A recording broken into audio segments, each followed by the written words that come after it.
This is the Comicstorian Complete Story series. Here we take your favorite comic books and break them down into digestible bites, allowing you to have quick and speedy recaps. But if we just did that, it would be boring. So we bring it back to you dramatically with funny voices and epic music. All alterations of the panels, text, and images are to prevent copyright problems, and all art is owned by its respective companies. Now, if you're just now joining us, we've started doing a Throwback Thursday theme on some videos, where we go into the past and look at some of my favorite storylines from the history of comic books. And I'm starting this with the ongoing storyline of Batman Black Mirror.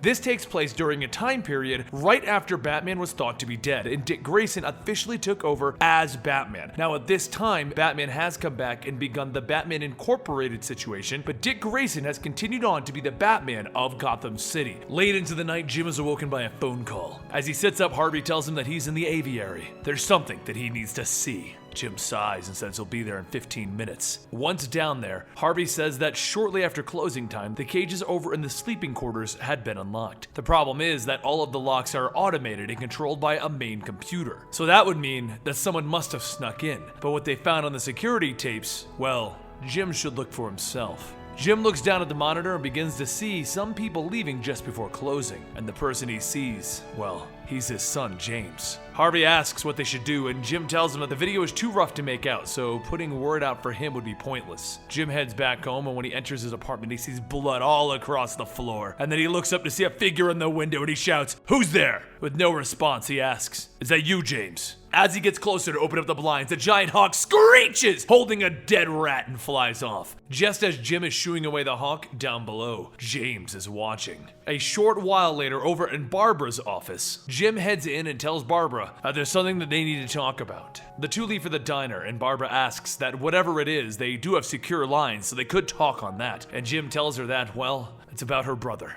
In response to that, Barbara simply tells him, well, she's got to get going. Jim stops her, telling her that he didn't come to upset her, he just wanted to let her know that they are watching for him. Barbara tells him that she's glad that they're watching for her brother, because she's been watching for him for years. The problem is that whenever they get a beat on him, he just disappears, because he's smart. The man is a killer. Regardless of if he thinks there's no proof, he just happens to be there whenever something bad happens. She goes on to tell her father that she's had very few nightmares. One is that door opening with a gun pointing right at her. The second is James, staring at her from across the lawn, holding Bess's keychain and smiling. After a short moment of silence, Barbara says that she's sorry. She has to go. As she leaves, the waitress asks if there's anything that she can get for Jim, and he holds his head, telling her just a coffee, black, no sugar. As he looks up, James sits down in the booth with him and tells him, "It's been a long time, Dad." Jim looks at him, and James says that he's not here to upset him or Barbara, and Jim tells him no. He just came to free some captive birds from the night, right? James pauses for a moment and tells him he doesn't know what he means. And Jim puts his money on the table, telling him that it doesn't matter. He's done with this. James stops him, saying that he's only asking for a few minutes of his time. After that, he'll leave and never bother him again. So Jim tells him fine, and he looks down at his shirt and sees a red splotch. Jim asks, "What is that?" And James jokingly says, "Oh, he just killed the waitress while him and Barbara were talking. Then he stuffed her head into a toilet in the men's room." Jim quickly looks at the bathroom, and James confirms that he's kidding. It's only ketchup.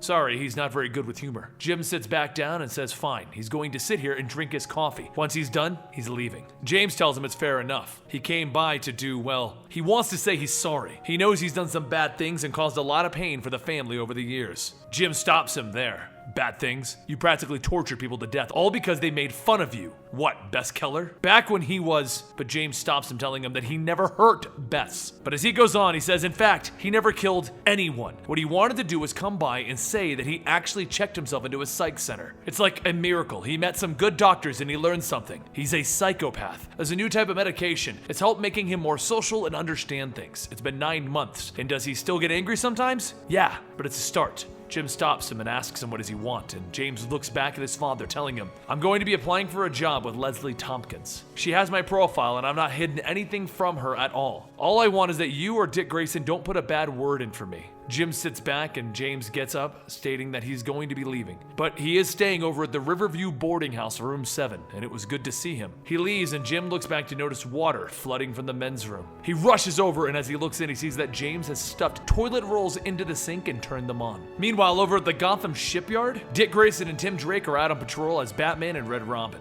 And Tim tells Dick that he's not sure if he should be out just yet. That poison that the dealer used in him was some pretty powerful stuff. Dick says that he's fine. Besides, he's got in with them tonight. Tim tries to say that it's still a bad idea, but Dick stops him, telling him that there's movement. Across the way, a group of men begin loading up a cargo ship with exotic birds that have escaped from the aviary earlier. Tim asks if they should know who these guys are working for yet, and Dick says no. They need to be careful. These guys are wearing sunglasses at night. That makes them very cool. The two jump in, and Dick thinks that Tim is right. The toxin is still moving through him slowly. But even as they beat up the bad guys, he begins to realize that while he is moving slow, it's not as bad as it was earlier. However, just as the thugs start to get back up, Dick begins to hear voices calling out to him. All of them saying that they're going to eat him. Eat him until there's nothing left! In the brief moment of looking down onto the lower dock, one of the thugs runs up and punches him, knocking him down off the side of the yacht. Dick tries to swim back up, and that's when he hears the voices again, saying how they're coming to eat him! Dick looks up and sees a killer whale swimming towards him, mouth open, screaming that he's going to eat him. Just then a hand reaches down grabbing Dick, and Tim says that he's got him. Dick climbs onto the boat and says he just saw something, but he's alright now. Tim tells him that he doubts that, but either way, they're going to have to keep moving. As the two head down onto the lower dock, Tim says that all of these animals are highly endangered, but judging by the tattoos on these men, maybe they were Yakuza? Dick tells him no, the fighting style was off, and the tattoos are not traditional Yakuza members. Who they're dealing with is someone new, someone that they've not seen before.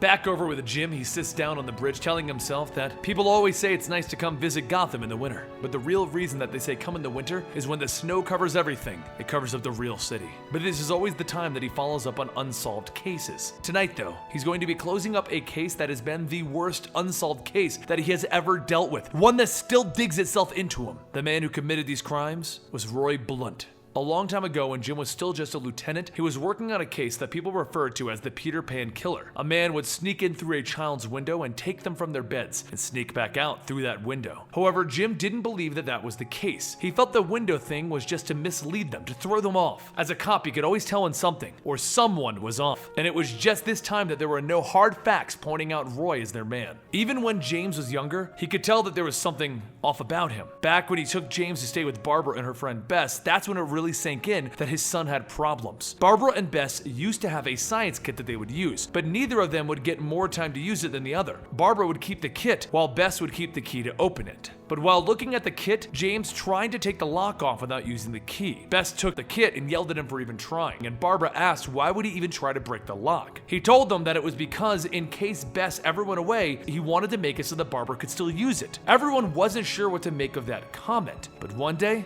Bess went missing. Jim and the rest of them all searched for her, but no one could find her. Barbara mentioned that she had seen something in James's hand after Bess went missing, and it looked like her keychain. Jim went to ask James about it, and he noticed him playing with the science kit from before. He asked how he opened it, and James said that he used a knife, a plain old knife. Jim grabs him asking, "What did you do? What did you do to her?" And James tried to tell his father that he was there the whole time, but Jim knew better than that. Back in the current day, Jim finds himself in a similar position. Instead of grabbing and holding on to James, he is now sitting, holding Roy outside of his own window, and he shouts, "It was you, wasn't it? You killed Bess, didn't you?" A voice then tells Jim to go ahead and let go. He'll take it from here. And Dick Grayson as Batman swings by grabbing Roy. All Jim can do is think about how they were never able to find Bess's keychain and how there was no evidence connecting James to her disappearance. A short while later though, just before the police came, Dick says that he looked into the SATCOM images that he requested from the aviary. Though he wasn't sure what he was looking for, but it was some punks who just opened up the cages. They couldn't have been more than 13, so that's good, right? Jim tells him he's not sure anymore, and Dick asks if there's something he would like to know about. Jim says that it's just an old case, something that digs at him on nights like this.